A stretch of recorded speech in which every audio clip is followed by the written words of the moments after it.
跟着电影赴山海找故事。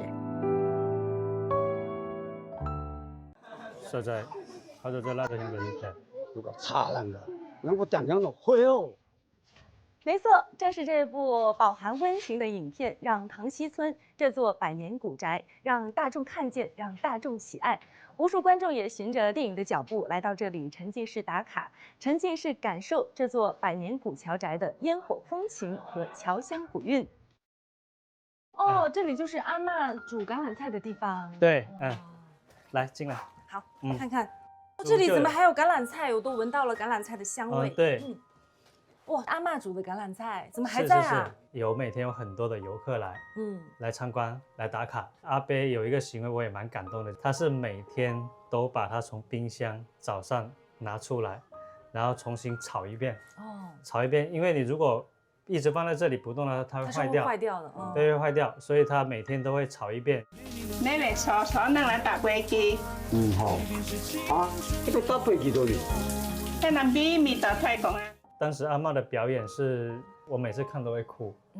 她得到这真相之后，她就很从容、很平淡的说：“我要去看一下橄榄菜。”然后就走到这边来。对，而且当时还下着雨，我觉得这场雨是老天爷给我们的。真的，我每次讲到我都会起鸡皮疙瘩。你看，哎，我也是。这场雨是前面当时送信，为什么只剩下一张照片？那场雨也呼应上了。这个场景呢，就是阿嬷在读信的那个地方。阿嬷就是坐在这里读信。对，读信的那场戏，你有在场吗？其实阿嬷刚开始的状态也不是很好，然后蓝导他在这里跟阿嬷讲了大概1个多小时的，让阿嬷整个状态能了解到这封信的那个厚重程度。那阿嬷的状态来了，就把它拍了。江海望的心动念了。并不遥远。刚才我们开场的那场戏，我觉得你们演得特别好，一遍就过了。但是听说啊，当时在拍的时候是 NG 了好多遍，是不是？我干嘛卡卡啦？我当干嘛卡？我当干嘛卡卡？我当干嘛卡卡？当时就是我跟蓝导建议说，我们拍这个镜头时候尽量近一点。然后我也跟小伟说，就是要停动一下，因为停动一下对这个质感有点好处啊。他就是老是看到我的毛孔，因为没有这么近距离的看了，就是我下意识的他就笑了，笑了。后来我一看到他，我也笑了，看见他好像有这个水桶有点动，在笑，我也笑了，所以老是拍的。大概就有几十次了吧。他其实就是把责任推给我了呗。对啊，我看见润琪就是发出来这些物料当中啊，你是掐着大腿，然后就是拼命在想人生当中最悲惨的事情，都没办法，都一直在笑场。对。啊！第一件梦想来。我要借着这次机会跟大家讲一个真相。好，当时我们是很近嘛，靠很近。我也不知道为什么他堵得很近的时候，他老是因为我要看他的脸，他老是在这里在抽。你说我能不笑吗？本身我们要对戏，我是要看着他眼睛的，看着他脸的。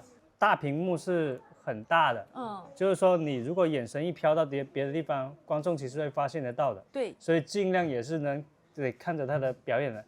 但他的嘴又一直讲，有时候他就抽一下，我是真的受不了，我是真的忍不了，你知道吧？我也想忍，但是真的有时候很难忍。